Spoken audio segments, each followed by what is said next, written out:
Good morning, ladies. Welcome to the self-awareness call. Yippee, happy Thursday.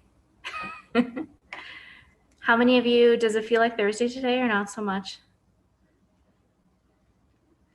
Yeah, I'm happy it's Thursday. It doesn't feel like it to me though. Hey, Karina, for sure. Kristen, I see you too.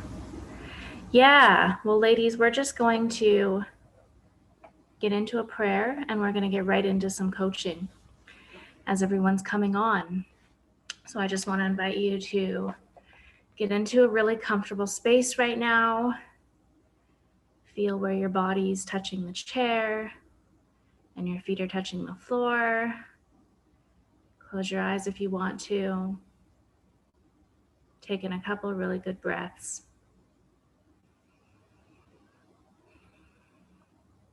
And Papa God, I just invite you here.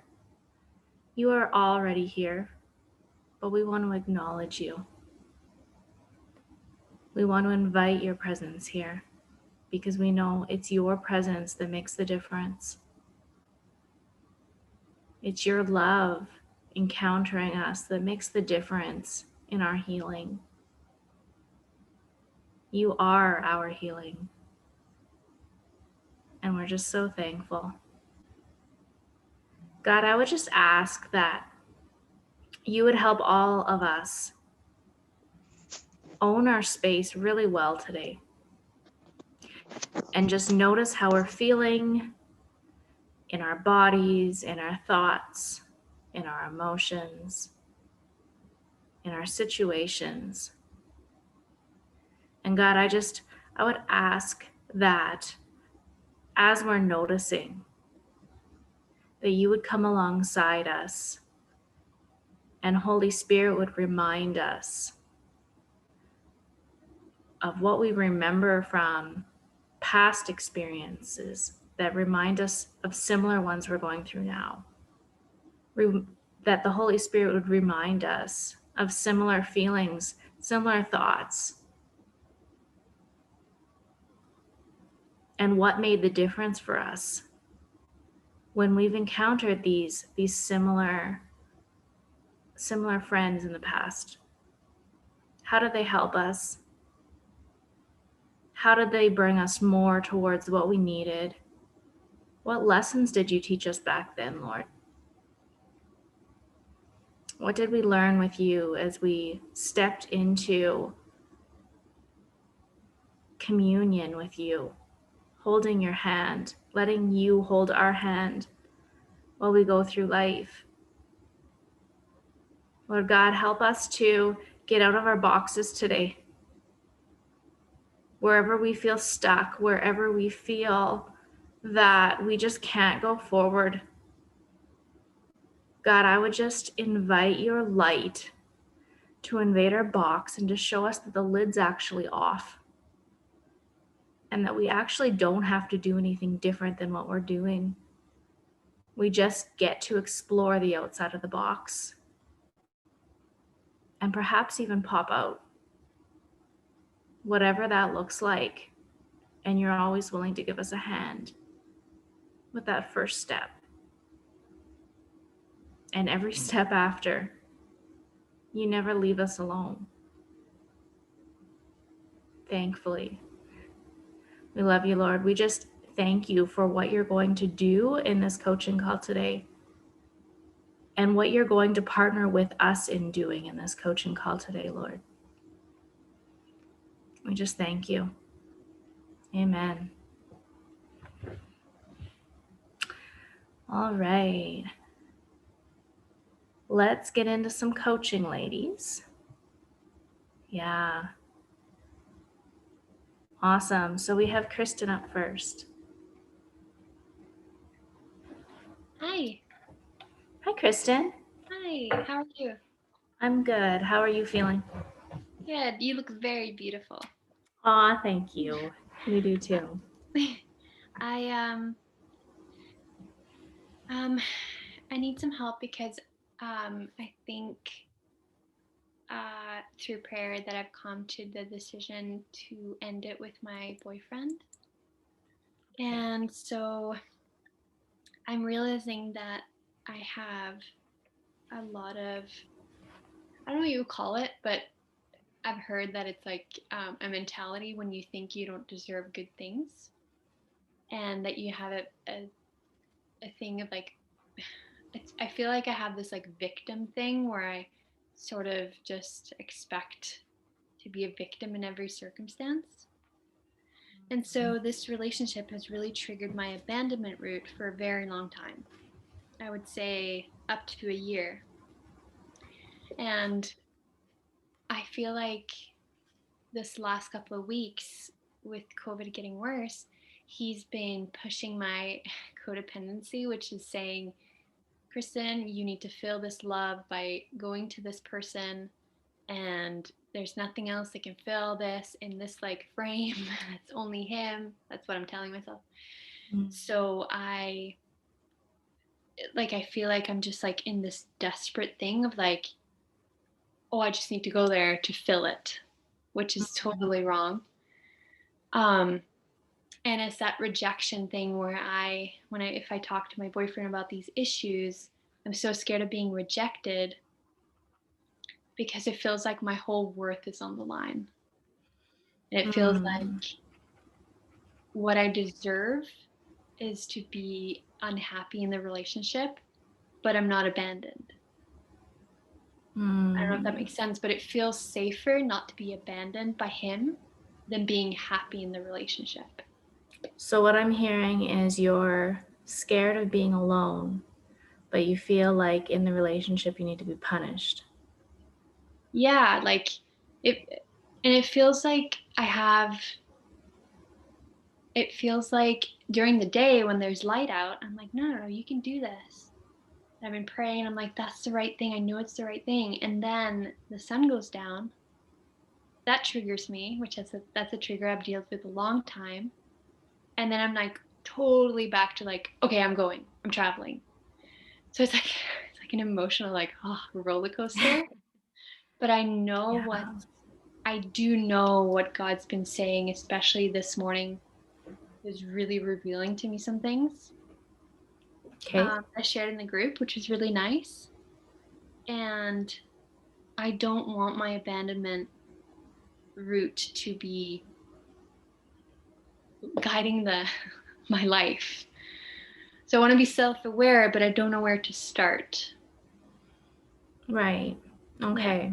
So you have a bunch of roots in here, like you pointed out for us. You have the worth at the bottom of it all. You've got this fear of being alone, of being abandoned, right? You Yeah. have this victim mentality that life's happening to me, I'm not happening to life, which Mhm. is ultimately just you don't realize how powerful you are. That's all it is.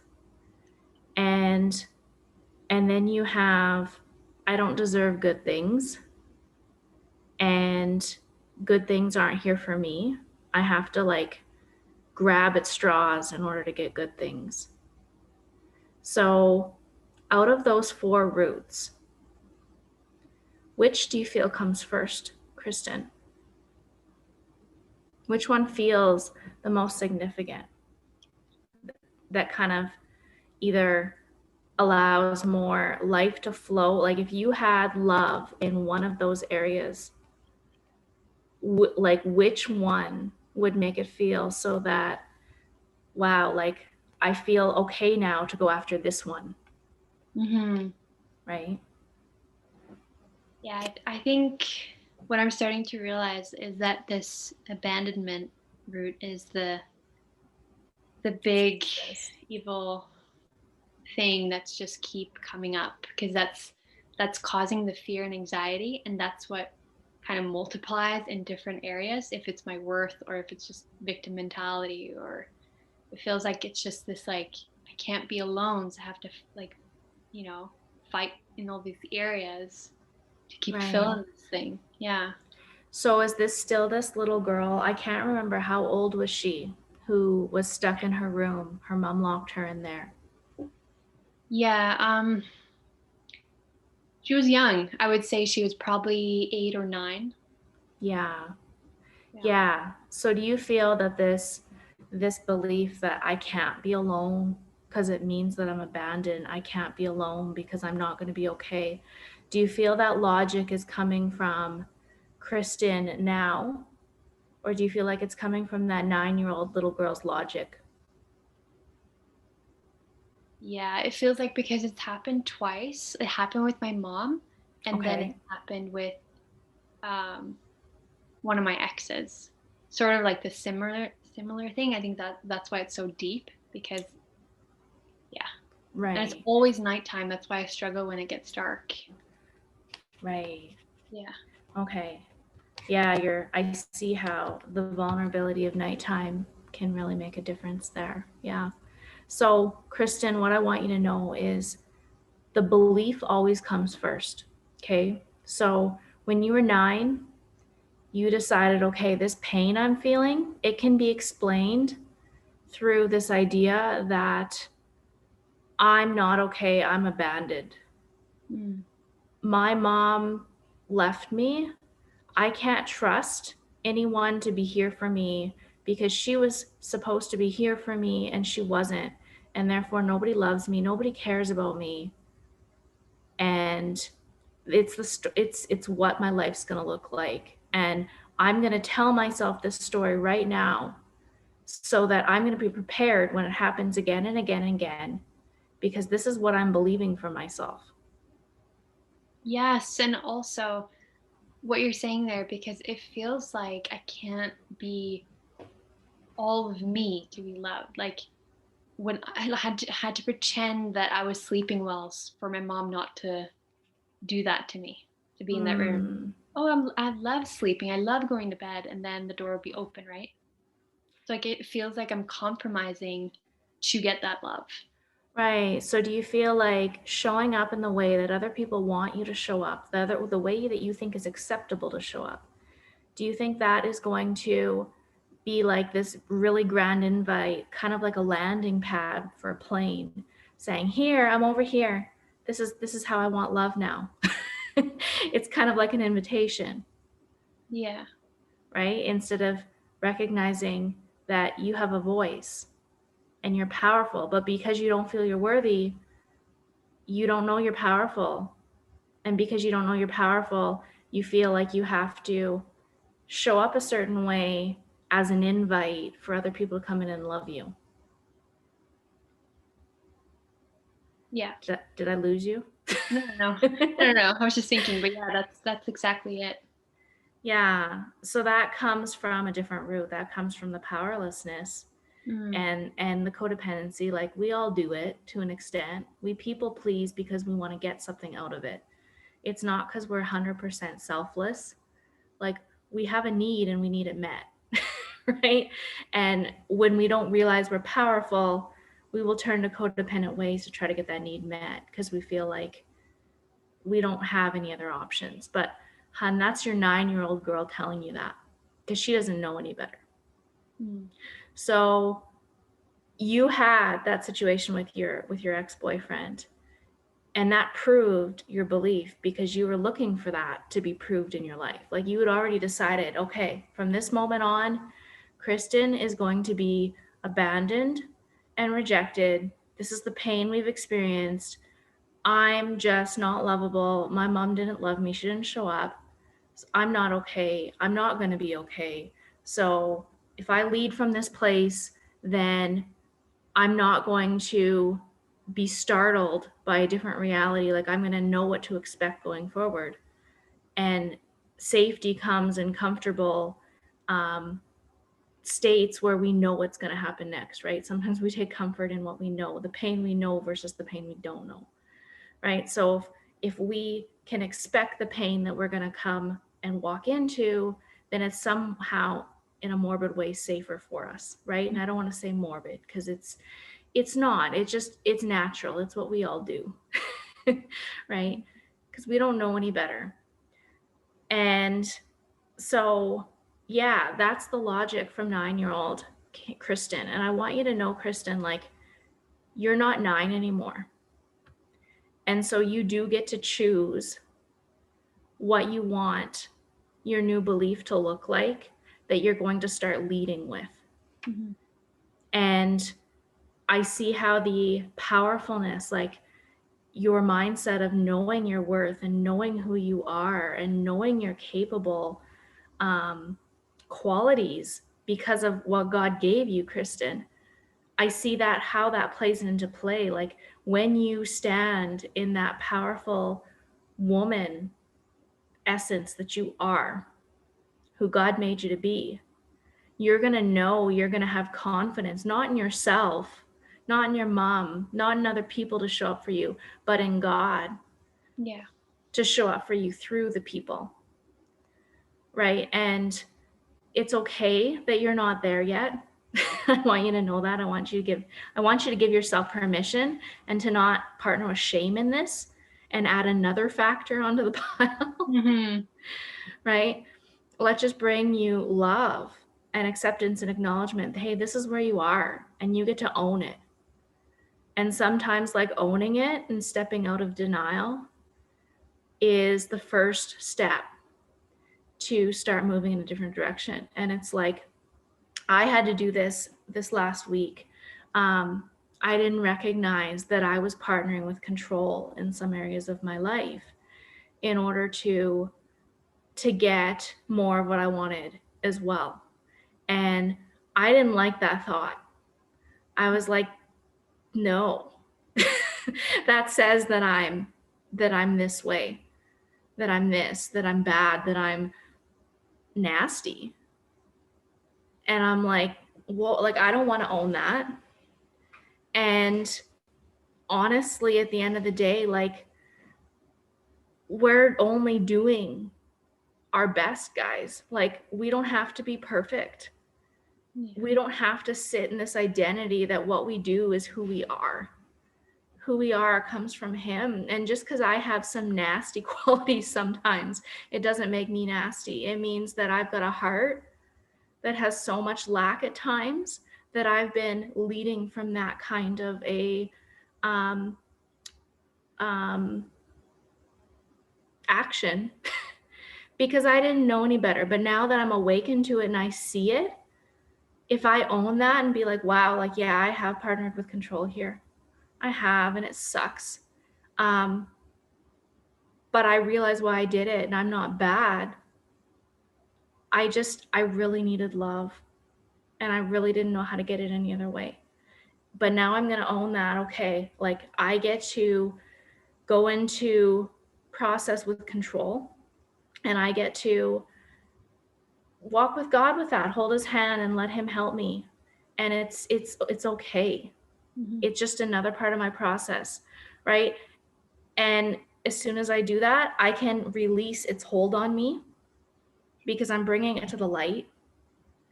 Because God tells us in the word, like, bring everything to the light, bring everything to him in community. And that's where healing comes. That's where he meets us there. And that's where we give him permission to affect us with people and with his spirit. So yeah, what do you feel? Is there anything you feel, Kristen, that you want to own today?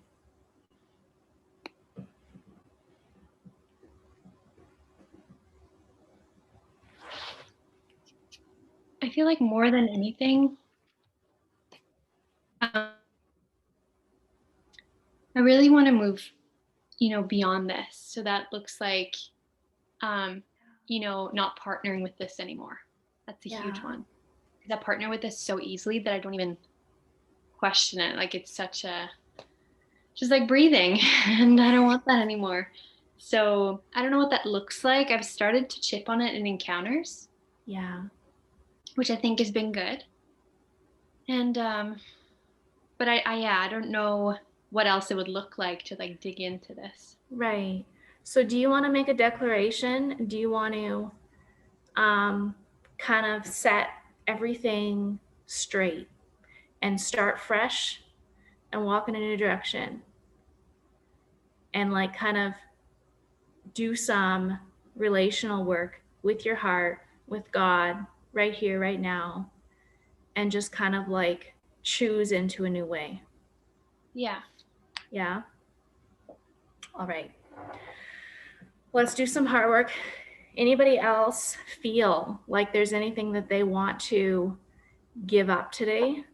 Anything that they want to decide, okay, I'm not going to be in denial anymore. I'm going to face this. It's not who I am.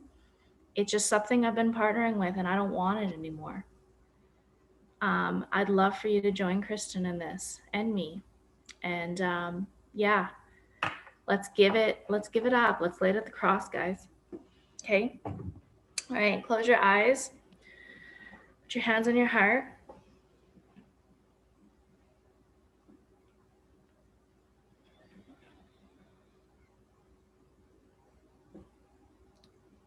Kristen, I want you to repeat after me.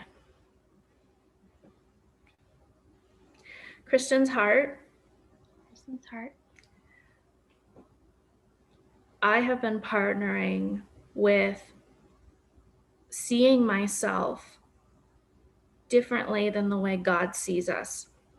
I've been partnering with seeing myself differently than how God sees us. I haven't been lining my identity up to the truth. I haven't been lining my identity up with truth. And the truth is that God says we're worthy. Truth is that God says that we are worthy. We are worthy not because of what we do. We're worthy not because of what we do. We're worthy not because of how we affect people. Not worthy not because how we affect people. We're worthy not because we're good. We're perfectly 100% all the time showing up good. We're worthy not because we're good and that we show up perfectly every time. But we're good because God says we're good. We're good because God says we're good. Kristen's heart, I'm sorry I haven't said that you were good. Heart, I'm sorry that I haven't said that you're good. Heart, I'm sorry that my actions haven't shown you that I believe you're good. Heart, I'm sorry that my actions haven't shown you that I believe you're good.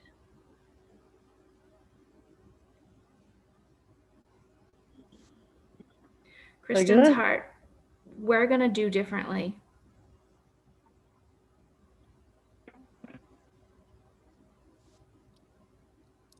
Sorry, one more time.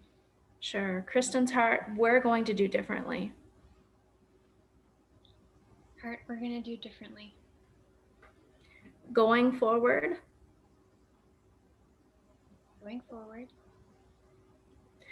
we're going to lead. We're going to lead from our worth. From our worth. In God. In God. And God says we're a new creation. God says we're a new creation.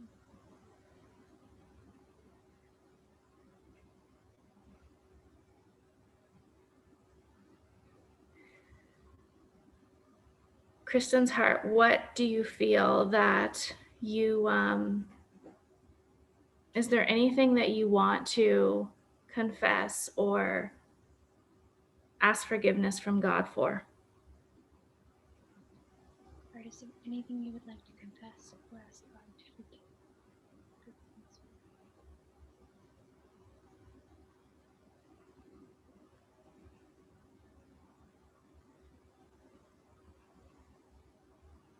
For believing the lies of the enemy, for not trusting him.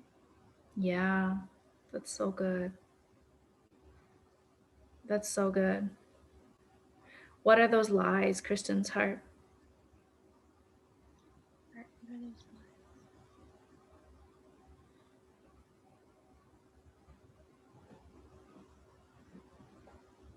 That I'm not good enough, that I'm not worthy of love. Yeah.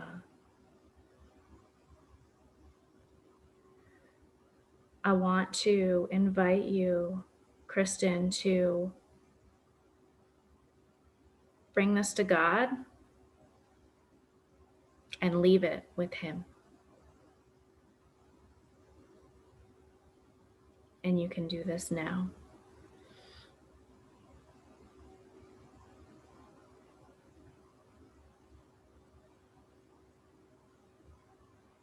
Jesus, I ask you to forgive me for partnering with the belief that I'm not worthy of love and that I'm not good enough. I thank you that my identity is in you and that I trust you. And I thank you that you were said that you knew me before time, and I'm ready to accept and start this new walk with you where I believe your word and I trust it. Yes. Amen. Kristen's heart, is there any little pieces of resistance holding you back from wanting to go fully forward with this truth, with this belief?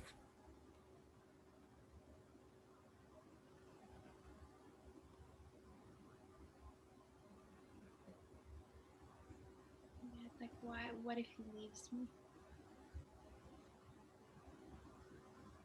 I want you to ask God right now. Just ask Him, God, are you going to leave me?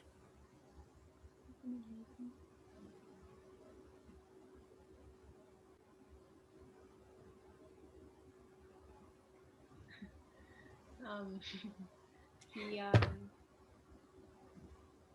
he's like, he puts his hands up, he's like, I can't, like I you're with me, like you can't physically get away from me. That's what I get. Oh, how does Kristen's heart feel with that? Yeah, it feels good because it feels like he's like, you can't even choose that option, and that feels good. Yeah. Yeah, Kristen's heart, I want you to know that you can trust God. He loves you more than anyone else that you've ever known or will ever know. And whatever love anyone else brings you, it's already love that existed in God first. No one can create love that didn't already come from Him. All your needs for love can be met in God, all of them. And I feel Him telling me to tell you right now that you can ask Him 20 times a day if you need to. God, are you going to leave me? And ask Him to show you, how are you not going to leave me? What does that look like in this moment right now? And you can ask Him that 20 times a day, 30 times a day, and He will respond because He wants to be in connection with you.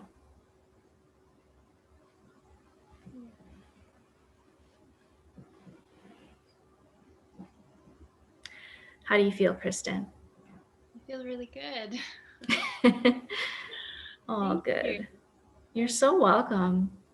You did it. Yeah.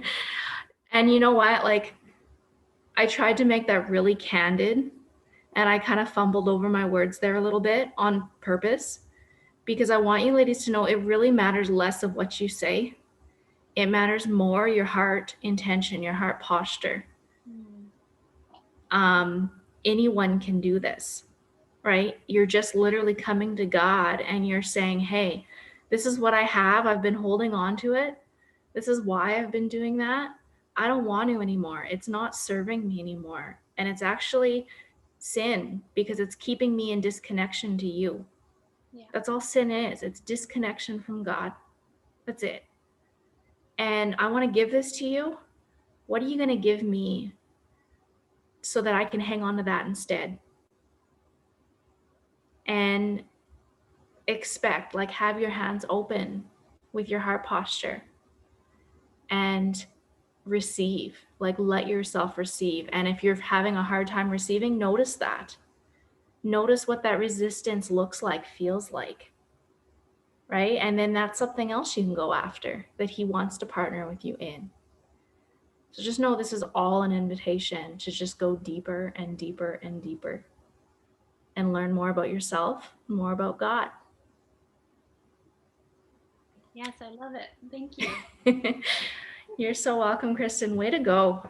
I feel like you really let something go there today, and that it's not going to hold you back anymore, right? And whenever you feel it trying, repeat this, go through this again. Yeah. And just ask God, how are you going to show up for me today? Are you going to leave me? Right? Because at the end of the day, your heart just needs that love. She needs that assurance. She needs that companionship. She needs to know she's not alone. Yeah. And that little 9-year-old girl, like, I feel like you've gone back with her, Kristen, but I feel like now it's an opportunity to go back to her and encounter and bring her your belief, your new belief, because she didn't have that, right? So she's trying to operate leading still, and it's like now you get to lead her. Mm-hmm. You get to bring her that and change her life with that. Yeah. Sound good? I'll try that. Yeah. Thank you. That's awesome. You're so welcome, Kristen. How did everybody else enjoy that? Did anybody else get anything from that? I feel lighter. Danara, yeah. I love that. So good. So good. Karina, you're next when you're ready. Hi. Hey, Karina. Oh man, how are you? I'm good. How are you? Good. I have quite a few things that I just don't even know what to ask, but I guess I'll just say the first thing that comes to mind out of all things. So I posted something on the group regarding purity, and I feel like I've just been in denial for so long that I've been having this belief that if I remain pure, then God will bless me with someone in my life. And I know my mind knows that's not the right way of thinking about things, and that's not the right way, that's not the way God works, right? But I've been in such denial that this belief is really something that I've been living by for years now. Yeah. So it was so liberating to, post that and see that so many girls resonated with that and got breakthrough from that too. So there's just a lot that comes with that. I don't really have any mentors or guidance in my life, the people that are believers. So I tend to resort to YouTube and, like pastors on there and then sermons on there and people that give advice based on their own life. And I kind of just spiral into this just watching videos of what to do, what's the right thing to do. Or I've never actually said that, but I've been in that for a while now, for maybe a year and a half or so. And I think it's tied into that same belief that I feel unworthy because I try to remain pure, and then I fail at some point, and it almost feels like I'm starting all over. And that's the reason why I'm single and I'm not being blessed with a godly man. And Hun, that makes my heart sad. Because that's so not true. And I know you know that it's not true. And let's go back right now. Like, where did you pick up that belief? What convinced you that that was true? Like, when did you start looking for that in your world?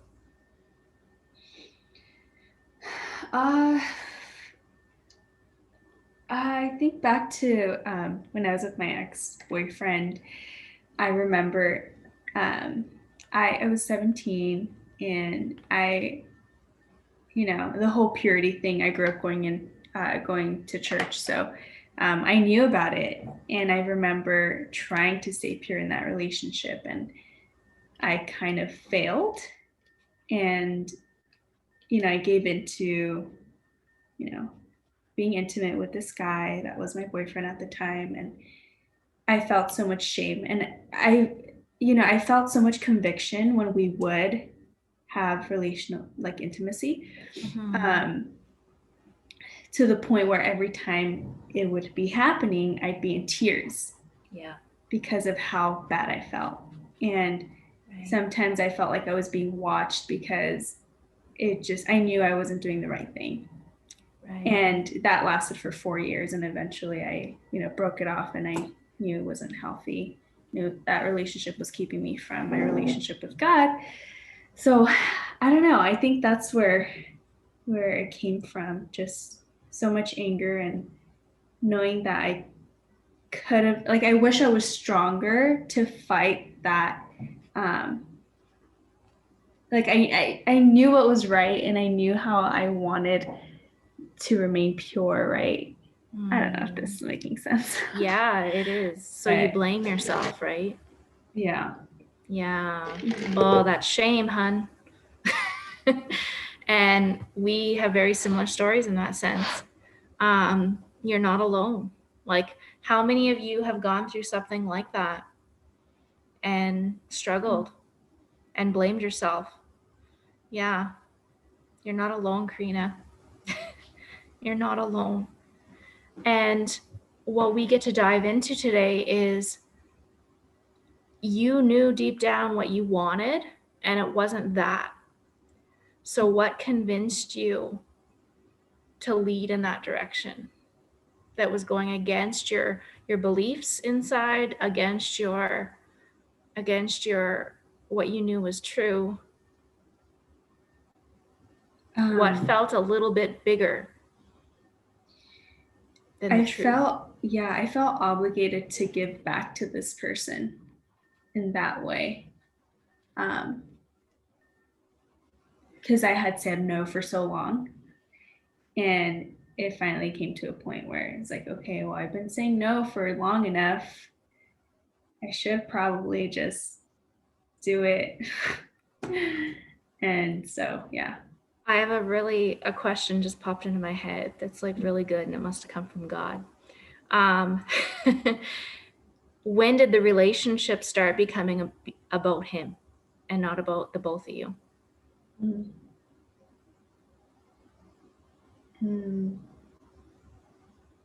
I'd say early on. Yeah.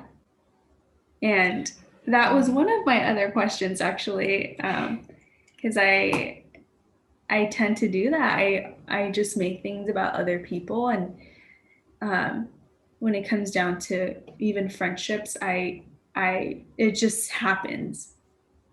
I try to fight it, and I know it feels wrong when it gets to a certain point in the relationship, and I almost want to step out of the relationship, and I want to end the friendship or relationship. Yeah. Because it just happens. I don't know why. I just put everything to the side, my own needs, and it's all about the other person. With your parents growing up, was there one parent whom you felt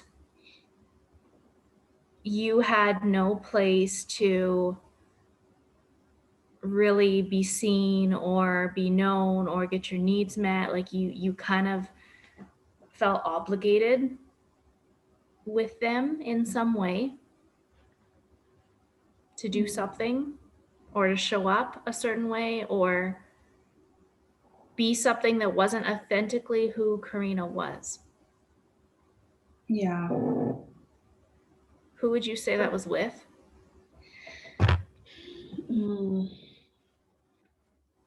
I'd say my mom.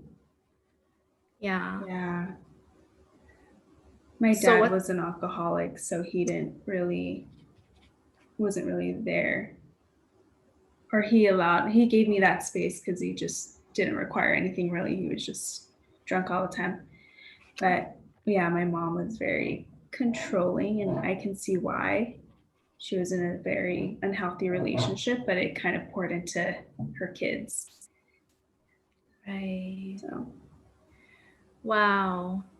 So how do you feel that her control affected you?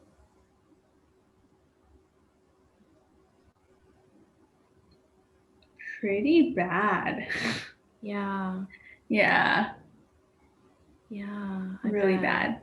I bet. Mhm. So when your mom was controlling, she showed up that way. What did you feel deep down? Oh, I have to do this. Like, I have to do this or else. What was that story you were telling yourself? Mm.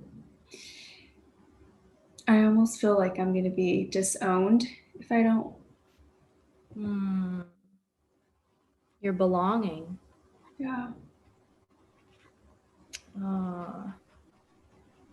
Yeah. No wonder. So, control has taught you that the other person has more power than you do. And if you don't appease them, then they're going to abandon you. They're going to disown you. They're not going to let you know that you belong with them. Mm. Does that sound true for you? Oh yeah. Yeah. Yeah, even now, my best friend, she's great. She whenever I come to that point in our friendship and I think she's gonna walk out, she's still there. And I've even told her, like, sometimes I don't understand why you're still, wanting to hang out with me after I bailed on you like 3 times in a row. Um, and it's just, for me, it's just new to me, I guess, for people to stay even when. Wow. Even when you show up just as you, perfectly as you. Yeah. Karina, that's heartbreaking. No wonder that you've been using this like people pleasing, this like attachment to people. Like, I need to not show up authentically. I need to conform. I need to do whatever they need of me, because otherwise they're going to leave. Yeah. And I'm going to be abandoned. I'm going to be alone. I'm not going to belong anywhere. I don't know where the heck I fit. Yeah. And And that, I'm sorry. I do notice that even in my work environment, I conform to that environment. And all the things that I saw when I first started working there, I felt like I was myself. I was great. The leader that I, saw myself as at the time.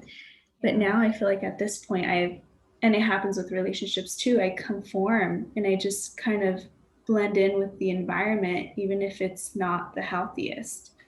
yeah. I want to be firm in, who I am and not allow that to change me. Hun, I want you to know it's not your fault. It's not your fault that you learned how to do this to survive, to get needs met from your childhood that you didn't know how to get met any other way. Right? It's not your fault. Do you believe that? I want to believe that. Right. Right. I Yeah. get that. I get that. But like, I want you to know what your mom did. Like, she was doing the best she could, but it still wasn't okay. Like, she put you in a situation and she didn't teach you that you belong no matter what. She didn't teach you that you were accepted no matter what. You learned from her actions, hey, there's consequences to not pleasing her. There's consequences to actually showing up the way I want to show up if it affects her in a way she doesn't want to be affected. And that's not okay. How do you feel about that little girl? Like, when did she start noticing, like this little girl inside you, when did she start noticing the environment shifting like this, where, man, it's not safe. Like, you have to like conform, you have to like knuck and like tuck, and you've got to pretty much fight for your space in a way where you're jumping from like lily pad to lily pad to make sure that you're out of someone else's date, like out of harm from someone else's wrath. Like, man, I can't even imagine. Like, how old do you feel you were when you started noticing this? Mm. Mm. I'd say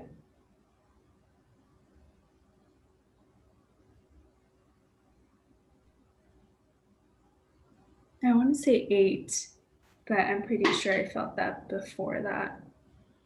Yeah. That's really deep. Mhm.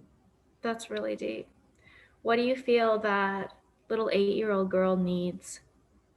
Like, what do you feel she missed out on in her development that would help her out now, so that she could lead from knowing how powerful she is, and that it's okay to affect people even if it's not the way they want to be affected? It's okay.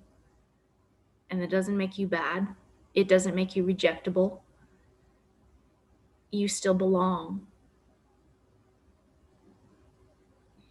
I think as a kid, I needed space to express my own needs and for them to be validated, and for someone to value them and see them as, not value them, but respect them.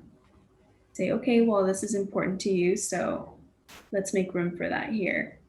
I Yes. didn't have that. And yeah, I think as an adult, I'm learning to have more of that. But I see it still being a reoccurring pattern in my life. Yeah. That's really powerful, that you needed space to express your needs and have them be validated. Like, yeah, I see that. And how you needed validated more in general. Like, every little kid needs that. If you don't have that, then there's parts of you that just, you never get that security, that safety in knowing that you're okay. Like, you're okay being you, and that you're a gift, and that you're authentically showing up with a certain part of God that only you can bring to the table. Right? And by not having that, like, you weren't safe to show up that way. And that's really sad. Yeah. And okay, because I do tend to feel insecure too in relationships when it gets to, when I start losing myself and making it more about the other person, Yeah. right? Is that why? Is it because, I'm just Yeah, not expressing anything? it sounds like that's a really deep root inside of you, that as soon as you're noticing your effect on someone else, or how, like, if they're not getting affected the way they want to be affected, then you, like, it sounds like you go into a trigger mode, like a emotional hijack, where, like, oh no, like, I need to affect them the way they want to be affected. I need to get out of the way so that they can get what they need, so I'm okay, so I don't get pain. Mm. Right? And that's not bad. When you go into that state, you can't, like, once you get into that state, your logic isn't there with you. You're sitting with that 8-year-old girl. She's the one making the choices. She's the one owning the situation.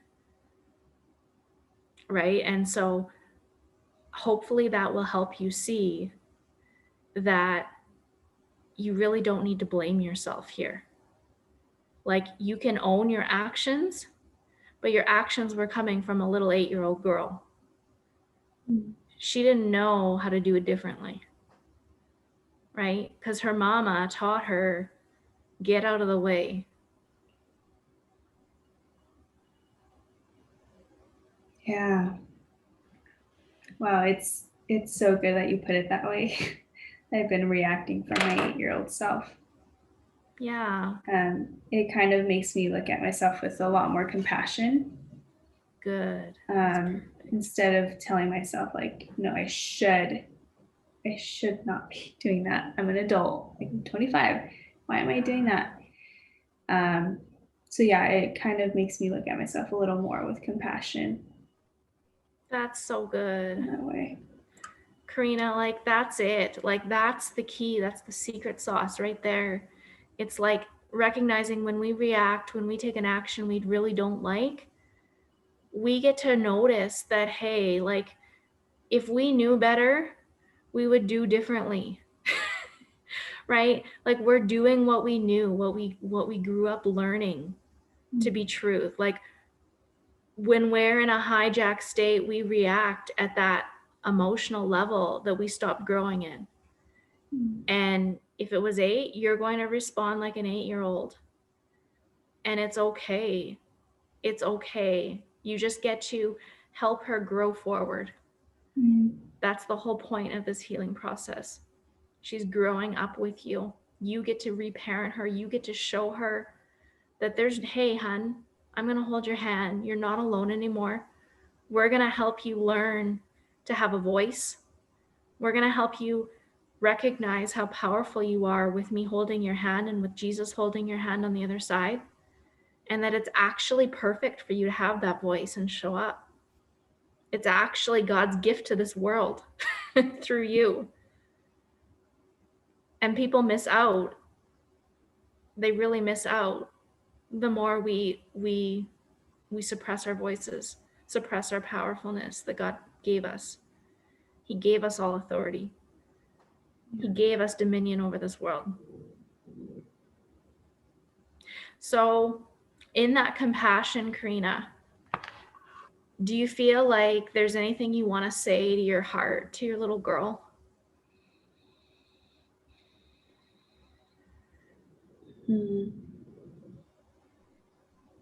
Yeah. Just that I have important things to say and what I say matters. And Yeah. Do you want to tell her that right now? yeah. All right. Well, let's do some hard work.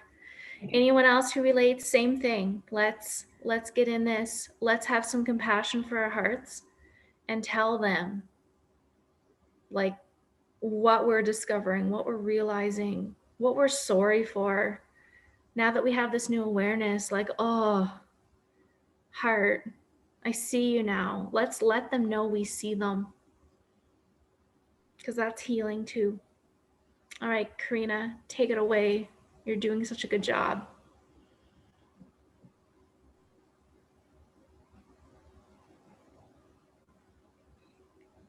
What do you want to tell that beautiful heart? So hard.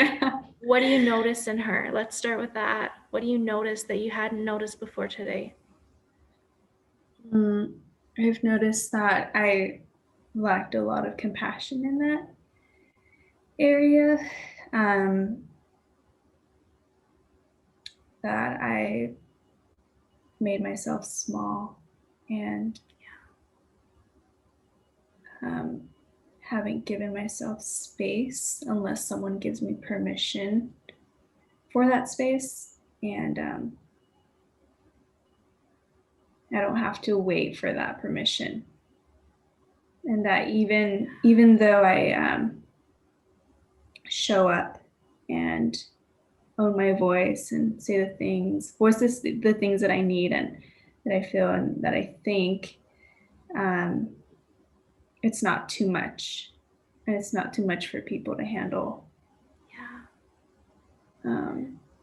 Karina, I want you to see her in your mind. I want you to see that little 8-year-old girl. I want you to get down to her level. And I want you to look at her in the eyes and tell her in little 8-year-old girl language what she needs to hear right now.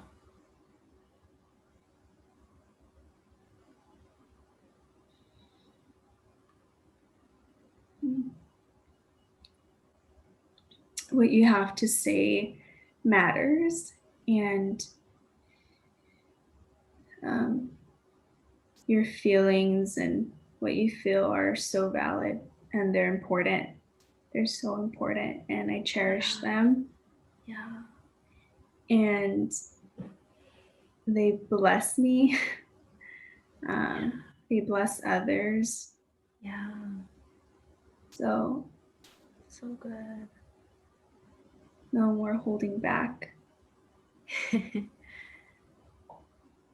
How are you going to help her, Karina? By giving her that space to say to say things that sometimes don't make sense, and to stutter, to sound awkward, to mess up. Yeah. That's perfect. Karina, do you mind if I say something to little Karina? Yeah, I don't mind. Little baby girl, I see you. I see you, sweet girl. I see how precious you are. I see how mommy and daddy didn't always see that in you. They were really preoccupied with their own problems, with their own struggles. And hun, that wasn't okay. I'm really sorry that you got left out and you got taught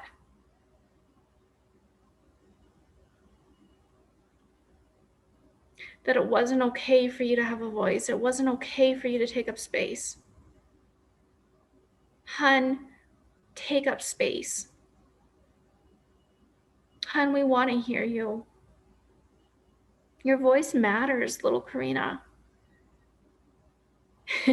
And we want to see you play and just run about and just say nonsense and just be free. We don't care what comes out. We just want to hold space with you. We want to show you how much you belong here. Little Karina, you're precious. And there's so much room for you to practice. Practice showing up. Practice taking up space. Practice just getting love for being you. We want to honor you in that. And we want to keep the validation coming, hun. And older Karina is going to help you too. She's so wise. You can trust her. And when you both get scared, reach for Jesus's hand. He wants to hold you on the other side and keep leading you, keep encouraging you, keep showing you how much he values you every single day. Will you let him, little Karina? Yeah. Yay. I love it. How does she feel, girl? Seen, and yeah, just I just saw like myself in tears, and yeah, that was Healing great. tears. Healing tears. Yeah. I love it. Thank you so much for showing up today, Karina. Like, ladies, how much did this matter to you today? Like seeing Karina here. Yeah, I see you, Helen. Oh, you guys are powerful. Like, if you guys don't speak up, people will miss out. I want you to know that. I'm proud of you, Thank you so Karina. much, Allison. You're so welcome. Thank you so much for coming. All right. Guys, that was powerful. I felt God doing something, and more than just Karina, I think in all of us. It's pretty cool. So Yeah, so powerful. I don't see any of your faces. I see a couple of you, but everybody's off screen today. What's with that? I miss you guys. Aw, hey, Victoria. So, Helen, I think you're next. I kind of distracted myself. That was so powerful. I felt it in my stomach. I just wanted to say, is Karina.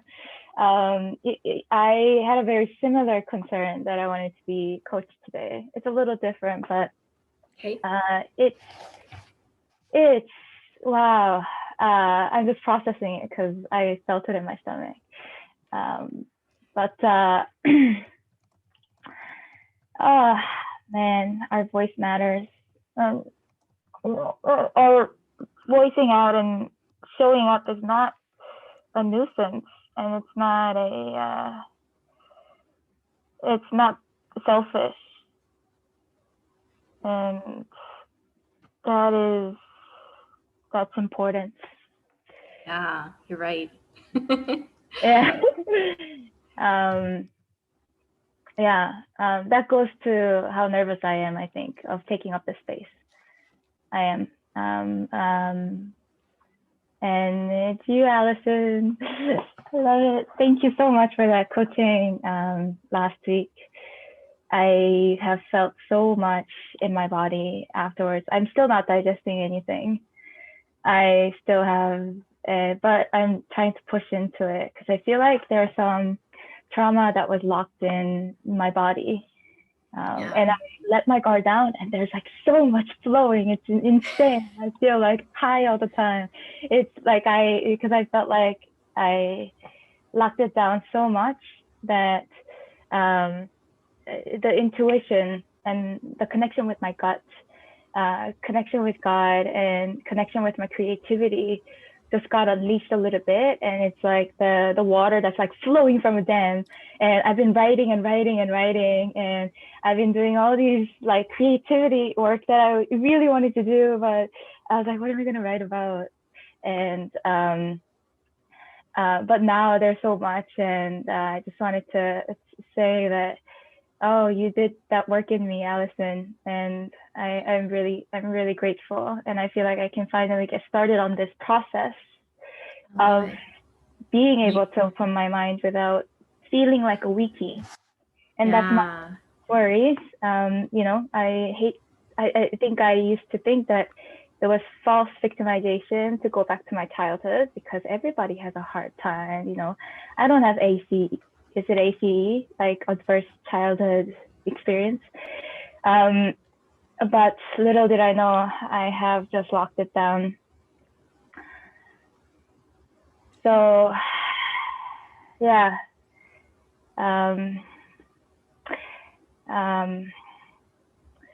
I feel like what the last part, especially where that was for me too. And today I was thinking about, what I wanted to be coached on was after getting unlocked, I revisited the dreams that I had, and I recorded them all, but I never revisited them because I didn't know how to make sense of it. And I think partly it's because I didn't feel like I could trust my intuition for the longest time. And I listened to a dream that I had, like I think it was 3 days ago. And in that dream, I realized there was a really big inner voice that was shouting at me. And that is that I was going to go up to a stage in my dream. And that was something that I worked for, that I was really excited about, that I was, that, in a way, because I prepared so much, I was going to kill. And I was in the backstage preparing, and I was looking at my wardrobe, and I knew that I had prepared them myself from home. I brought like 5 different selections, and they were all really awesome clothes. They were really fancy. They were like super like bright and colorful and very patterny, which I love. And there were all these like awesome outfits. And I realized at that second that my sister was in the background in that room with me for support. But my instant thought was, what is my sister going to think of these clothes? I should have brought more dull, less sparkly, less eye-catching clothes. Like, who do I think I am? And yeah, and that for me, I knew that it told me a lot. I knew that my inner voice was my sister. Like inner critic voice is always my sister. When I always try to speak out, or when I do something out of my original like drive, because like I want to be able to speak. I want to be able to share this idea that's flowing in my head. I want to be funny when I want to be funny. It's important for me. And I think my sister always thought that I was extra, stealing all the attention. And she, you know, sometimes when I try to show my color when I was younger, she's my older sister, as you can kind of imagine. She was like all about that cool, and she was a cool kid. And I remember like listening, and she was very, very critical of all her friends about every little things. And I used to listen to that a lot when I was growing up, and I was like, oh, I don't want to be on the receiving side of that.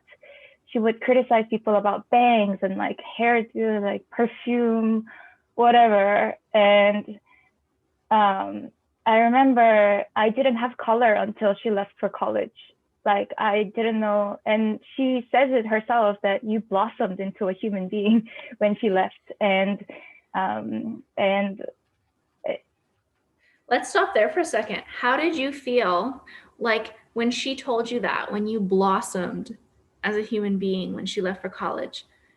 Did you feel like she was saying that were you receiving it negatively or positively?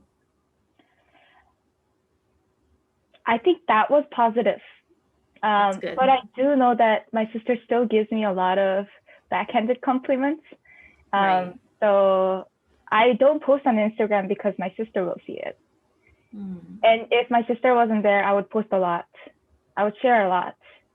I intentionally stopped myself from speaking out when we're in social settings together, because she has expressed that she was jealous when I was adult, you know, like when we lived together for 3 years, and that was not easy. We were like trigger city, and we didn't know what we were going through. It was crazy. But I still feel her voice all the time. And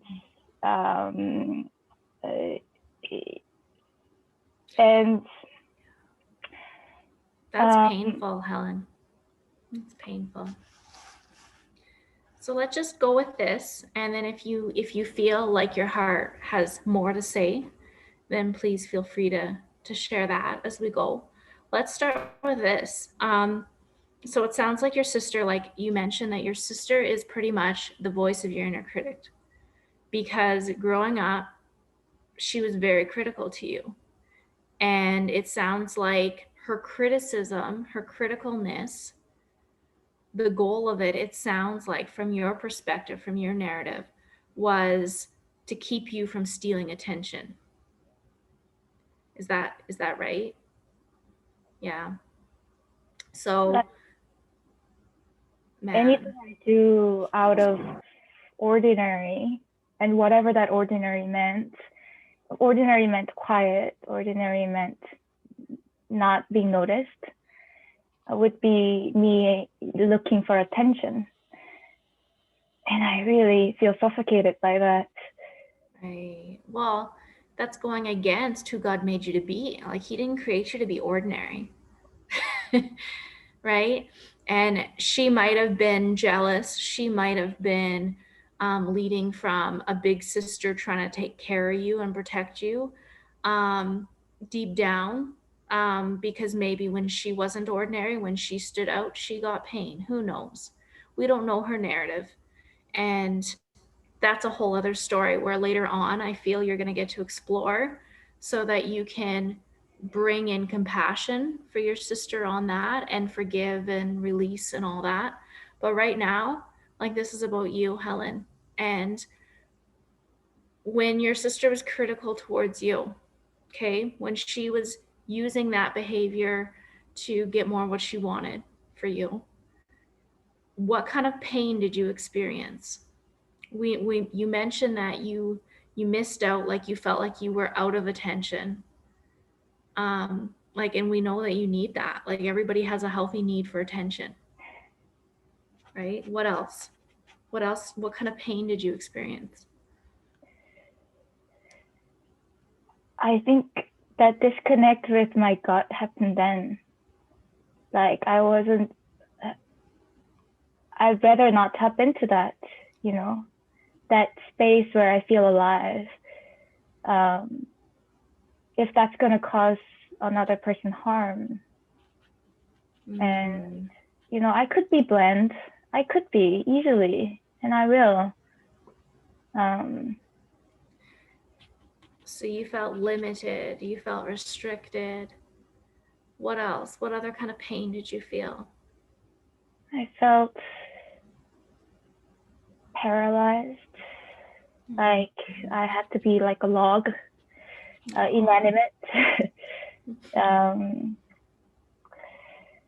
I felt like I had to control myself. She would even criticize about how I look at people. Like you look at people like you like them, and it's making other people like you so much. And that warmth I had to restrain.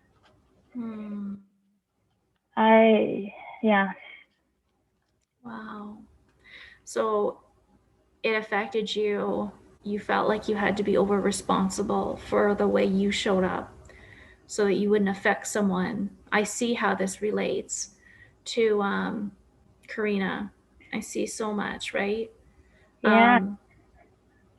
Yeah, like you had to be under control. You had to use control against yourself to restrict, to be like a log. Like, that's painful. You weren't meant to be a bump on the log. You were meant to be this beautiful, colorful, wonderful breath of fresh air. Yes. Like, you definitely were. And I feel excited about that, you know. I feel so excited right now because I feel like I could just let it out, let it rip. I see you so ready to let go and release this. So what do you feel it looks like for you, Helen, to take one little baby step towards releasing your sister from being your inner critic? If you could do one thing, how would you gain your power back? How would you get your voice back? How would you free yourself from being that log? What would that look like? One thing.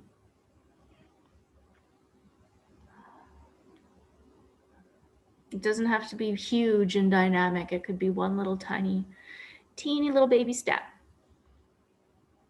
Honestly, that's what I needed help with, because I've identified this, but I didn't know where to take this to. Yeah, no, that's good. We can process this together. So you need your power, right? You want your voice. These are the things that are going to like help you start becoming more of who Helen is and showing up that way, right? So there's a resistance towards your sister seeing you as this version of you that is real and authentic, right? Because of that pain you felt when she brought you criticism, when she criticized you and she controlled you. So yeah, what's one thing you can do if you were to say, for example, you and your sister were in the same space today? Say she came over for tea or something. I don't know where she lives. I don't know where you live, but Oh, we live super close. Yeah. okay, perfect. So say she were to come over and you wanted to sit down and just get something off your chest and like get some peace between you two. What would you need to say?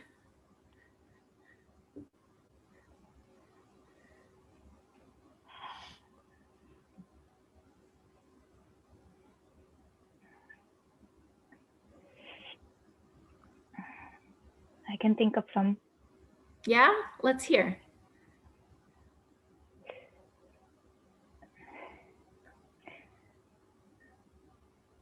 Should I put it in a nice way, or should I put like? You know what?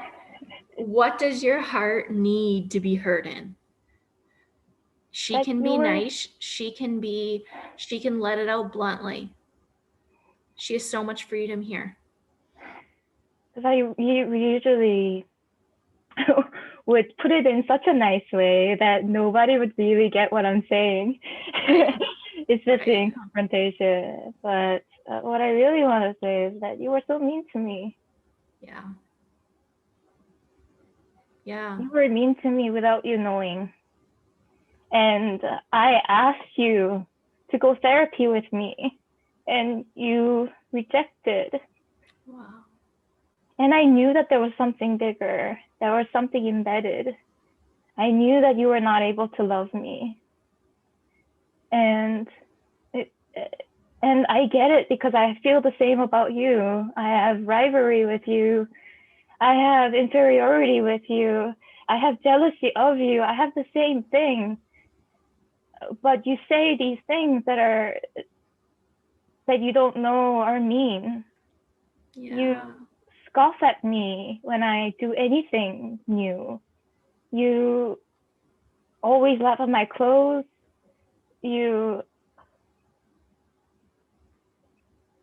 And I get it. I don't want you to hurt. Like, I don't want you to, I want you to be safe. I love you so much. You mean so much to me. And I really wish that I didn't have to cause you that. And I would have, I don't know, I would have killed myself if that's what makes you feel better, feel safe. And I felt your pain, and I really appreciated your honesty when you told me about your jealousy, and I get it. I didn't want to be this noticeable. I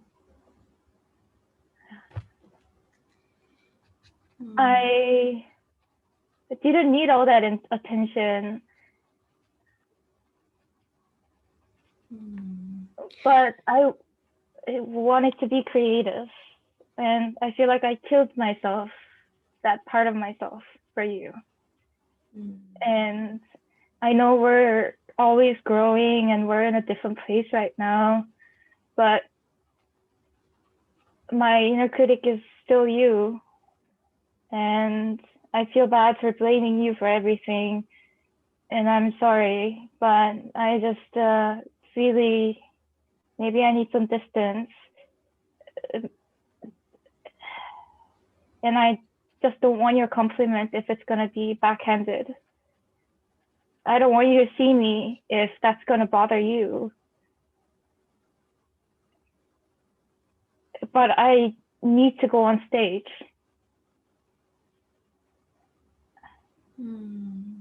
Because I don't think that I can live in this space anymore. Yeah. Helen, that was powerful. Thank you so much for trusting us with your voice. We see you, and we see how much pain there is inside of you. We see how much this has affected you your whole life. And you're not alone. Like, everybody in the chat is loving on you too. Hun, what I noticed through your words, like, man, girl, like, you've got so much coming out, and I love how you're just so ready to go after that. You're powerful. Like, it's like you can't even like keep it locked up anymore. It's like it just wants to come out. And I honor that. That's beautiful. And I want to share with you a couple things that I noticed. Like, I want to mirror back to you what you said. Yeah, you mentioned how you were sorry that you wanted to be noticed so much. You were sorry that you wanted so much attention. Helen, I want you to know you were created to need attention. It's not a bad thing. You're not bad. But it Your needs to be need, shared. your need for attention is great. It's normal. You're human, you're healthy. And if we don't get a certain amount of attention, it actually affects our development. And our little girls stay stuck as little girls. And they can't grow up because they need that in order to be big and strong and grow up and move forward, to be healthy, to be emotionally well-rounded. Helen, you needed attention. Your heart has been disqualified by you for so many years. And she needs to know that it's okay for her to show up with needs and that you're not going to shame her for it. That you're not going to disown her to your sister.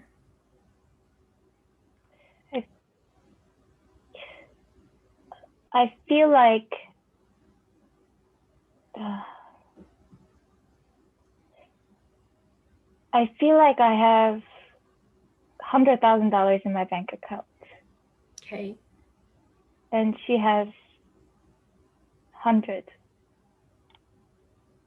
Just 100? Yeah, it's probably my perception. I'm sure. Yeah. And so do you like, feel because she has that 100, you need to like make up for that? Yeah, that I feel like I'm robbing her. Hun, aw, do you know what that is? That's comparison backwards. That's saying that God gave me the pie and she only has a sliver, and her only access to any of the pie is through me. That's saying that you're really big and you're the problem. Yeah. And that if you were smaller, everything would be better, everything would be okay. But hun, you're not bigger than God. You're not bigger than God's ability to be your sister's provider, her help, her everything. And if she doesn't go to him, that's not your responsibility. Hun, your sister has her own pie, but she may have to go to the bakery to go get it, to go ask for it.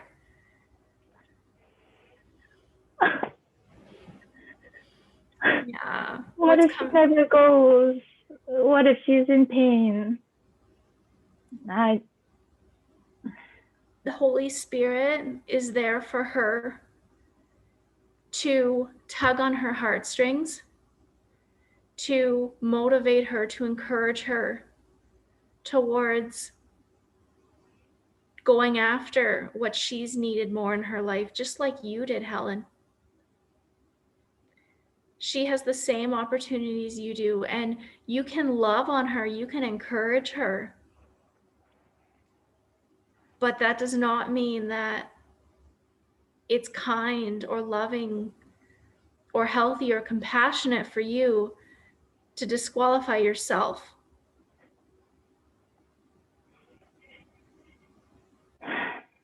Yeah.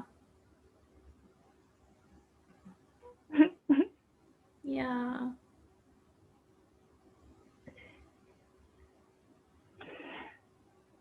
Yeah, hun.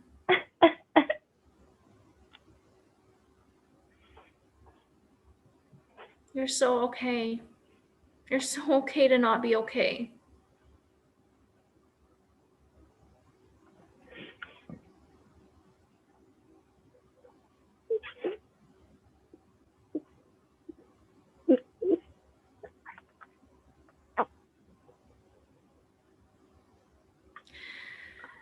Guys, when it comes to God's goodness, He wants you all to know that He's your direct source, that no one has to come through you to get to Him. You never have to go through someone else to get to Him, that you have direct access to Him, that you have direct supply to the source. He doesn't want you to have to share His goodness for you with anyone else, because He has His goodness for all of you individually, perfectly, uniquely. Helen, how can we love on you right now?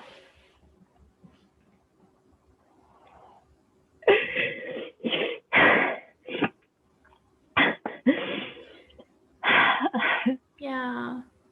I feel like you're releasing a lot, and that's good.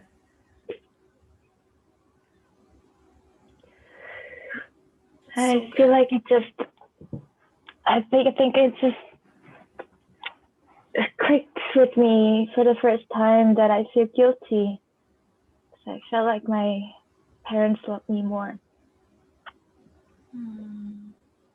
And that's probably not true. But I'm the younger sister who's all carefree. And she really resented that her whole life. Yeah. And she is my only sister. Yeah. I want her to be okay. Yeah. And I want her to not suffer. Yeah. Do you want to give her to God right now? Put her in the hands of the one who can take 100% perfect care of her? Yes. Yeah. All right. Let's do that. Anybody else, if there's someone that you really want to give back to God that you might have been taking over responsibility for, yeah, you can join us, and let's give back to God who is His, so we can fully own what's our responsibility to hold on to, which is love for these people, not responsibility.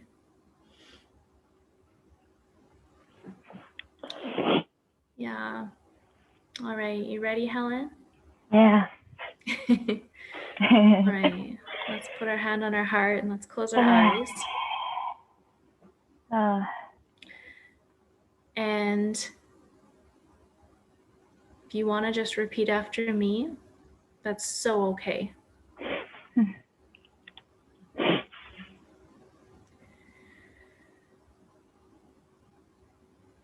God, thank you for my sister.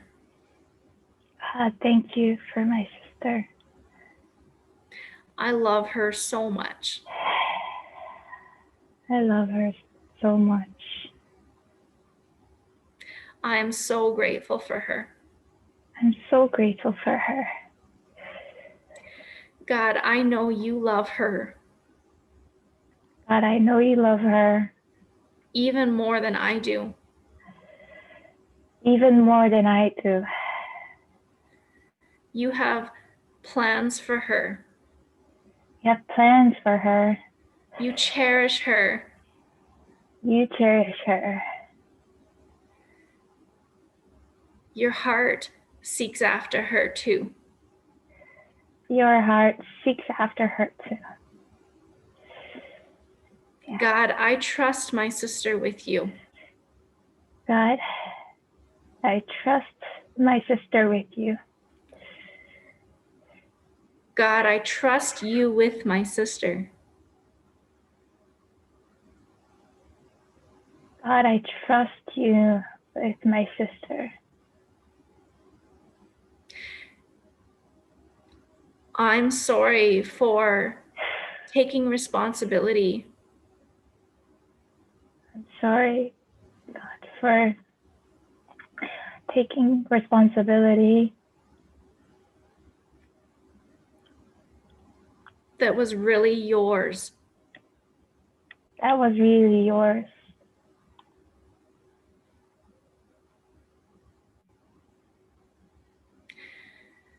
Please forgive me. Please forgive me.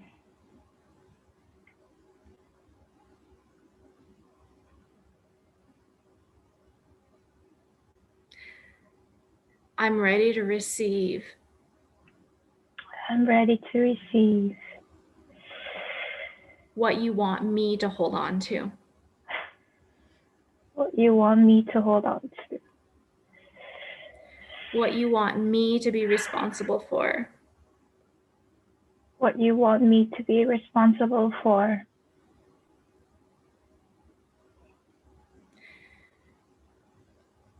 God, what does that look like? God, what does that look like?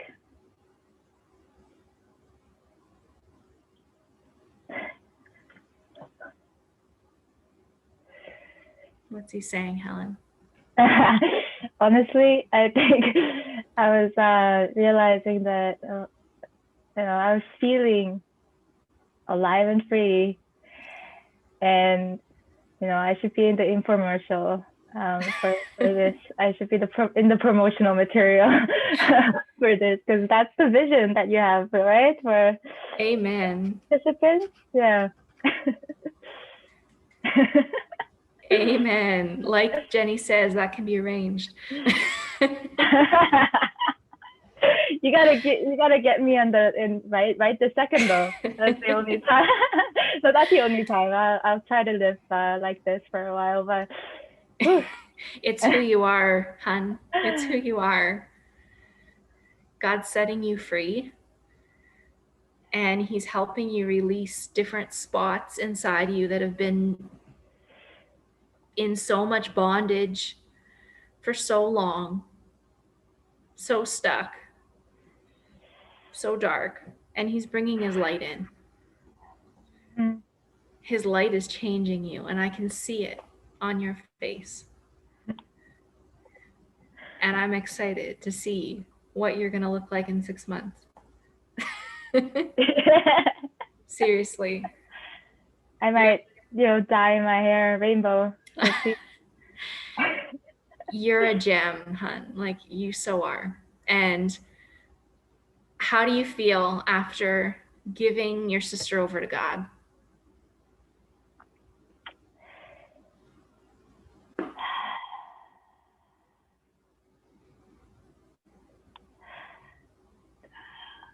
I'm still, I think, digesting what that looks like. Yeah. Because,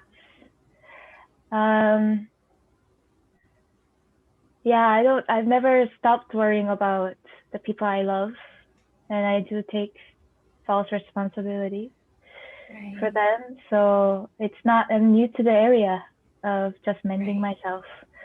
Right. So I'm going to give you some homework, Helen. Okay. Nice homework. Yes. Okay. So I want you to do some journaling. Mm-hmm. Okay. And you're going to journal out once a day, or however you feel inspired, what worry and anxiety adds to your life.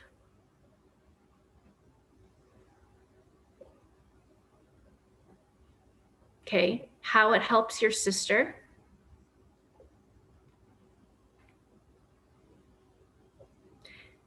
And then I want you to journal on the other side. What does anxiety take from your life? from you? Mm. What does anxiety take from your relationships with other people, aka your sister?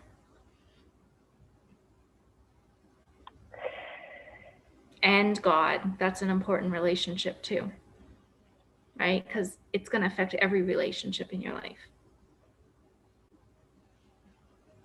All right. And then I want you to journal a third column. This may be the first one that you write in, just so you know. I'm kind of dyslexic in my thinking today. Okay. I'll have to go other way. Yeah.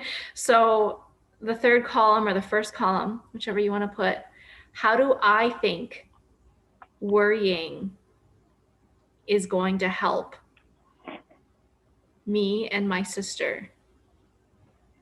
I can have a list right now. All right. And then let's add one more column. I'm going to have you journaling forever here. Yeah, I might as well. Ready? Last column. What's the truth say about worrying and anxiety? Okay. And the truth, I mean, what's God say? And you can ask him practically. Mm-hmm. You can look in his word. Mm-hmm.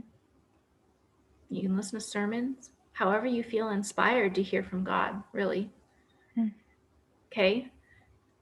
But I want you to look at those columns after you've done them and just say, like, wow, like, let's look at this. Let's compare. Let's think about this. What am I really getting from this worry? What do I think I'm getting from it? And yeah, what am I hoping to get from it? And then you'll notice, well, maybe there's better ways I can get what I'm actually hoping to connect to by worrying. Mm-hmm. Okay. Sound good? Clear as mud? So muddy. No, very clear. I love it. Okay, awesome.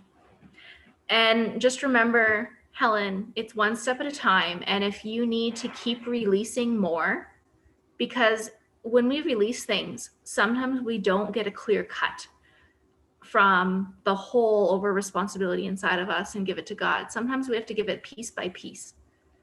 So whenever you feel you have more that you want to give him,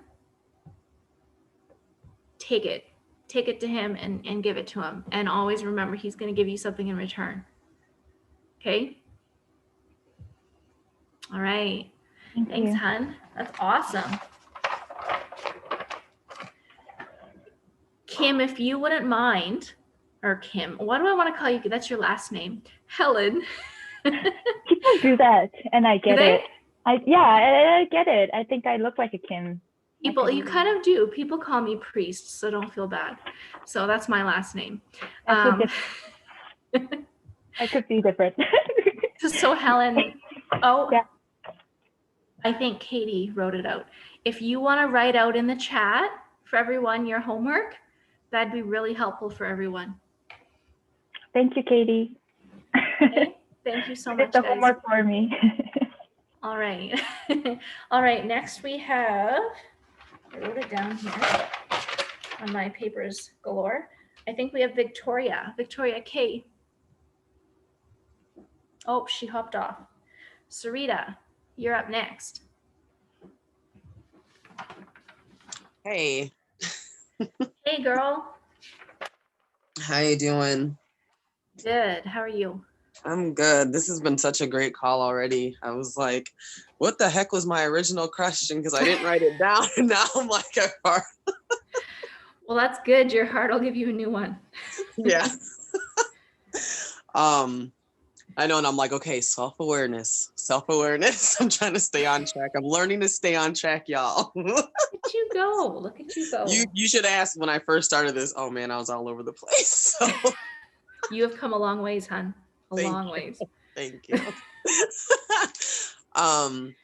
So I think just in the last couple days of being coached, or especially yesterday, and then just becoming like, I know there's been a couple times where like my little girls come up within the my encounters. I know you've walked me through some, and like I would see her there, but it wasn't like, it was like she was there, but it was kind of like, oh, okay, she's there.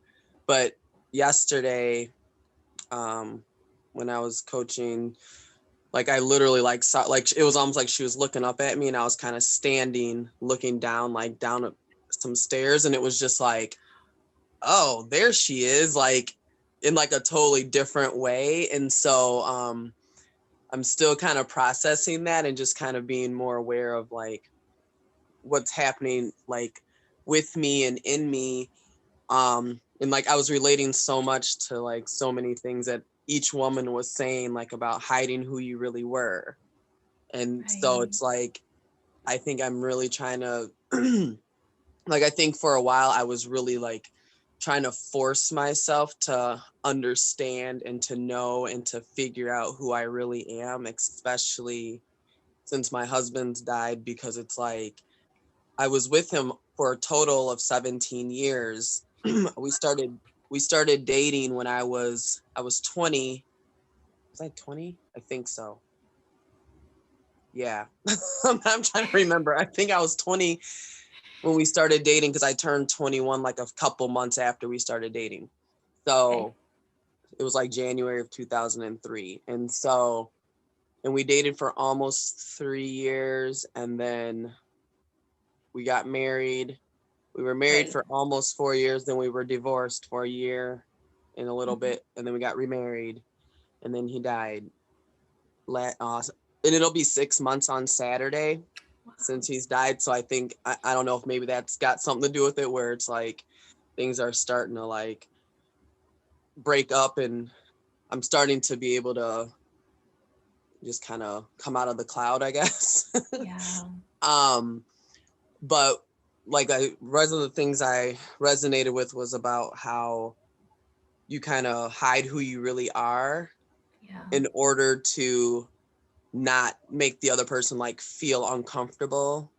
Right. But I think that was happening way before I ever met him. Because I was thinking back to like when I was about 14, I think I started having some memories about that, myself at that age, and just like in high school, and like how I would literally like, I went and saw my grandma in October, and when we were there, she had made a comment about how every year she would take one of the grandkids and take them shopping for clothes. And she was like, I remember when I took you, I think I was in like 6th or 7th grade. And I was like, I was in my little skater mode, because that was like where I lived in Madison, Wisconsin. So very, it was just like, everybody wore Jankos. That was like the big thing. So I was like, oh, cool. So it was like, I kind of, and that was my thing, like kind of chameleon, kind of like fit into see where I fit in or whatever. So at that point in my life, that's kind of where I was at. And so she was like, I remember you came and we went to the outlet mall and we went to every store looking for this one type of jean, and we couldn't find them anywhere till we went to the most expensive store in the and it was just really funny, like when she was telling me that. So I've been thinking about that lately, like, why did I even dress like that? Why did I, it was like, man, you were really just, you did not, like, even back then, it was just like, I did not know who I was, or I was just always trying to fit in, because I think like my parents would encourage us, like, oh, you're strong, but at the same time, it was okay to be strong. But then when you were strong around everyone else or in the family, it was almost like, oh no, you can't be like that around here, because it was almost like we got our hierarchy here, and you can't be in that place. So we need to put you down here. And so. Right. So how did you get that message? How did you receive that message that you can't be strong here because it's going to affect our hierarchy? I don't even know. I mean, I remember one time when I think I've mentioned this before, I was probably like 7, 8, 9, I think. And I had heard my aunt talking on the phone. And then when she was talking to someone else, like I didn't hear the other side of the conversation, but then when she was talking to, I think it was my mom or something, she was talking to her about the same thing. And I was like, no, that's not what you said, blah, blah, blah. And she was kind of like, you need to stay out of grown folks' business. And it was kind of like, oh, like, because I think it was like, I was always like the one that was like, tell the truth and tell, that kind of thing. So, and I'm the Right. oldest. So when Helen was talking about the oldest, I was like, oh, but yeah, I'm the oldest. And so I was always like looking at, kind of directing and all that. And I noticed that in my son, he's 8 now. And when Karina was talking about, I was like, oh my gosh, I feel like I respond like an 8-year-old to my son sometimes. And I'm like, I wonder if that's where emotionally I got shut down. Like when I started to get more bold and like trying to figure out who I was, that's where it got shut down at. Right. I'm on the phone right now. You gotta wait, baby. So That's really good.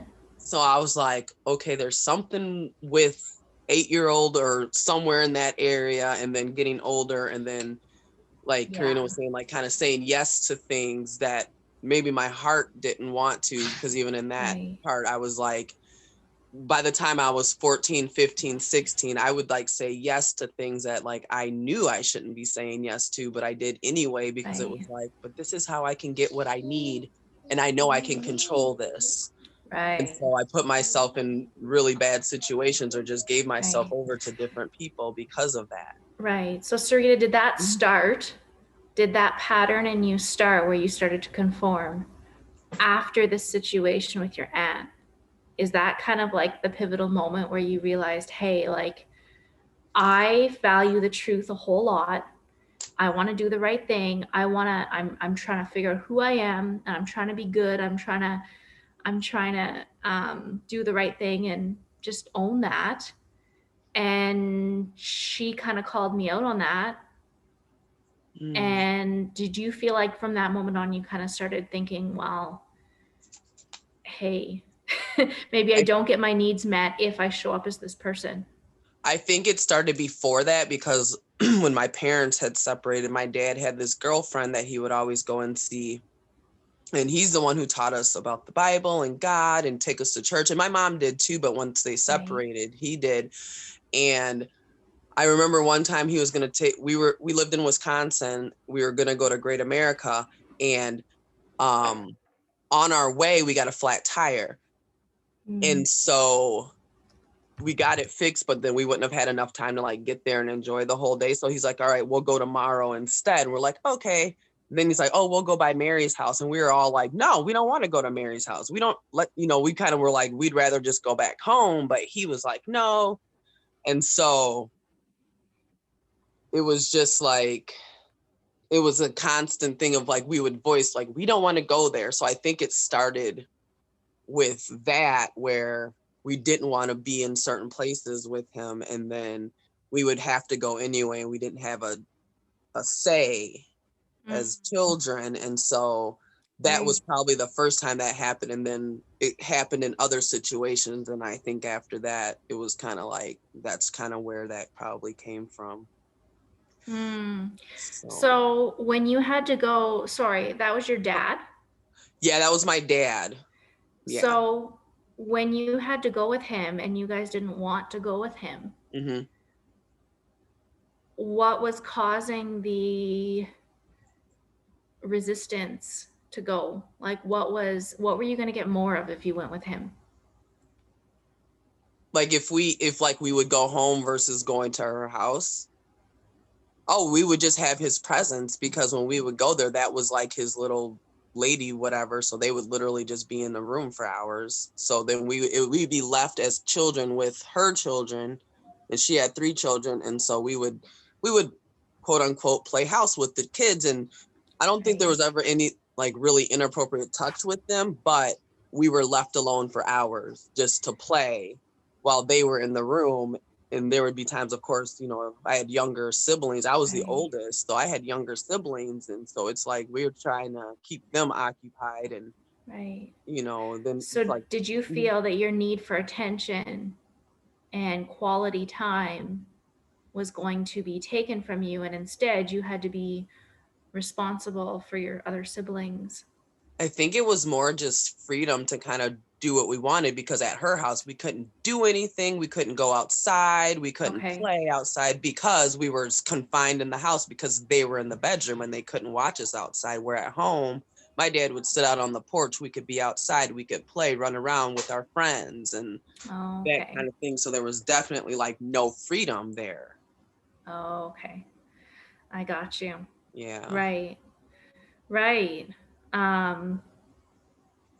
So what would have you have wanted to look different in that scenario if you were to go back and you had the perfect outcome and you would have been affected in the way that you wanted to be affected in health?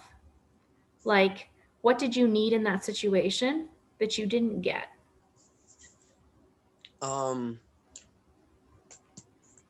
I think now, because of like how I understand certain things, like because my dad was legally still married to my mom, and back then my mom had a boyfriend too, and so my dad would actually always tell us like, oh, your mom's committing adultery, because he's where he was basically doing the same thing. So like myself now, it's like we would have just had like that honesty, because he's the one who taught us the Bible. He's the one who taught us about God, but then at the same time, he was completely in sin. He was rebelling against God's ways, but yet he would teach us God's ways, but then he wouldn't model them. And so it's like now, like I'm working through really like connecting with him better, because like he's in a nursing home now. He's had a stroke, and it's like I just don't call him as much as I probably used to or would. Right. And I don't know if it's just because of that resistance. Like I think Right. my firstborn thing is almost like, well, this is what happens when you completely disregard God's word constantly, when you know you should. Like and I know like that's how I lived for a long time. So I'm trying to get out of that. I'm coming out of that with myself, but like sometimes like when I see the consequences of what happened to him, and now he's literally in a nursing home, he cannot talk, he's had a stroke, and it's sad. Yeah. And I know that's not where he wants to be, but at the same time in my head I'm like, well, this is the consequence of your action. You didn't take care of yourself. You were constantly running around. You were treating mom like trash, and you were just serving your own desires. And here you are, you can't do any of that anymore. You can't hide anymore. You can't have what, and so there's part So what of did that teach you? So with like, your dad showing up the way he did, he wasn't honest with his vulnerability. Like he said one thing and did another, right? Right. How did that teach you, Sarita, you need to become a chameleon? I think it's, well, I'm kind of connecting it back to yesterday with how how I'm not like I'm not open to the Holy Spirit right now, and I'm having a really hard time connecting with him, and like ripping that face off, or that mask off of God, of my father, because I had so much like God's good, he loves you, and it's like he does, but there was that conditional thing going on, like, and so I'm starting to see that connection where it's like he did that, and now here's the consequence down the line. Okay, do what's right and that won't happen to you. And I know that's all not like true in a sense, but like, yeah, there are natural consequences that come, but really trying to almost like, oh, I don't want to take on that, like that responsibility, that weight of responsibility of letting Holy Spirit have control, because if I mess up, oh man, that's not going to go well for me. Like, I know it's not, like, it won't be good for me anyway, but I sinned so much in my teenage years because I watched that. And so then I'm like, oh, well, God will forgive me. I deserve to be happy. I deserve to have pleasure too. So that's how I lived my teenage years. Right. And like, I ended up with an STD at one point because of that. And it was like, oh yeah, duh. And so it's like, I continue to live in the people pleasing, or just like the like I gotta please God, I can't do this, or if I mess up, it was like that Right. rigidity of now I have to prove to God that I do love him by doing everything perfectly. So then that's where the Right. perfectionism came in, and then I would procrastinate because, oh, I can't do it perfectly, so I'm not gonna do anything at all. Right. So it was like, so you believe that God's judgment, his wrath, was going to be overpowering, more powerful than his goodness for you showing up, his mercy, his grace showing up. probably, like I didn't even like think of it that way, but Wow. Yeah. Yeah. Which comes back to your trust relationship with God mhm, and how, like you say, you're placing how you saw your dad Yep. on God, mhm. right? And man, like that's deep. I'm glad we could uncover that today. Yes. Yes. What do you feel your next step is in that? Oh,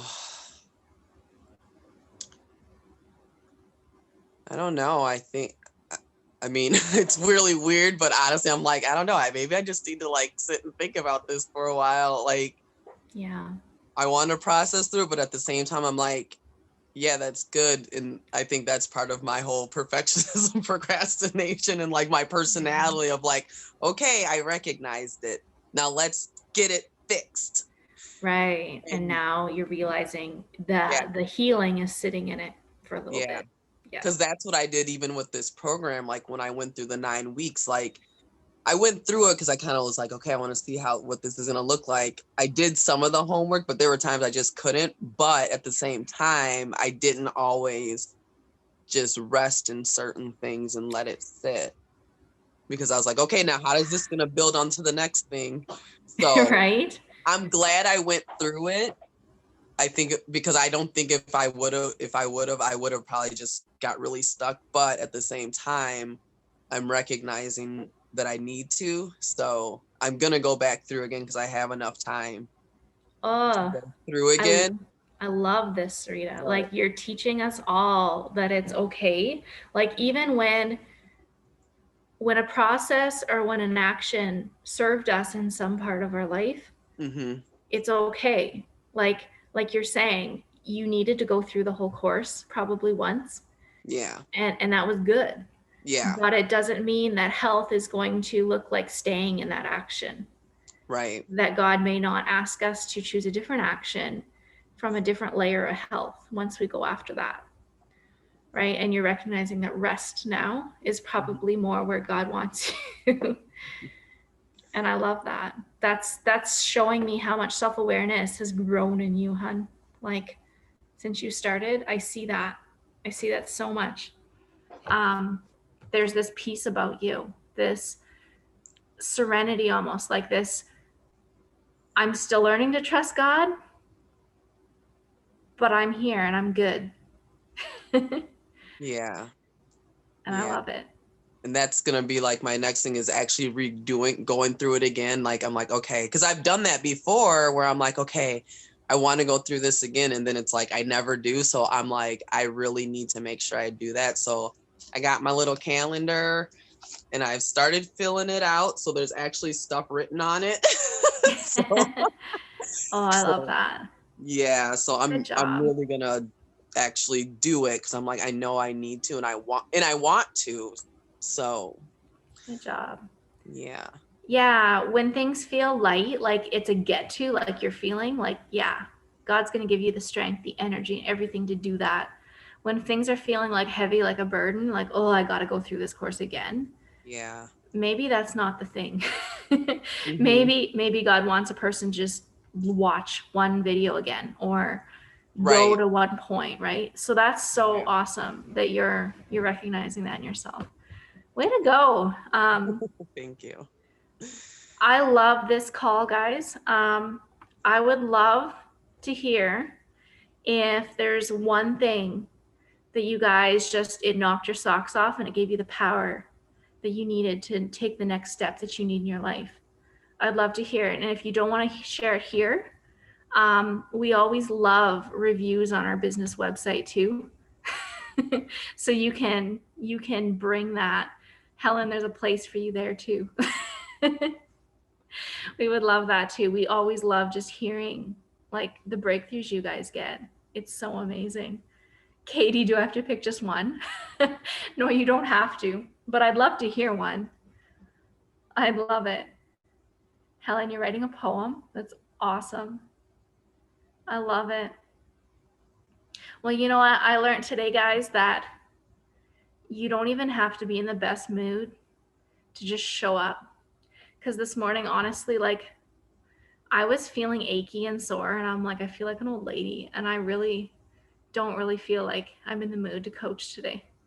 And I prayed, and I prayed with all of you, and look what he did, right? And like, I feel better.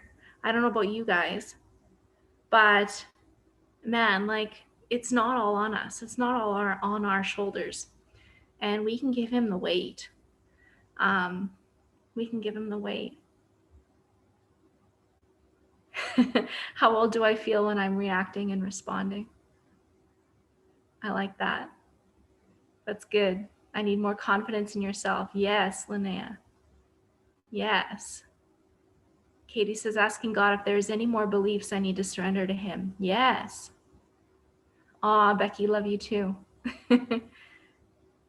Karina, I love that. Showing up is not selfish. Yes. Giving yourself space to show up, not waiting for permission. Yes. Don't have to shrink yourself for others. Amen. You guys rock. You guys rock my socks off today. All right. Yeah, share it in the group. Helen, I want to hear your poem. That sounds amazing. All right. Well, thanks, guys. Thanks so much for today, for joining me and just being present and being vulnerable. All of you who shared and all of you who loved on us all in the chat. You're amazing. And yeah, we'll talk to you again soon. Take care.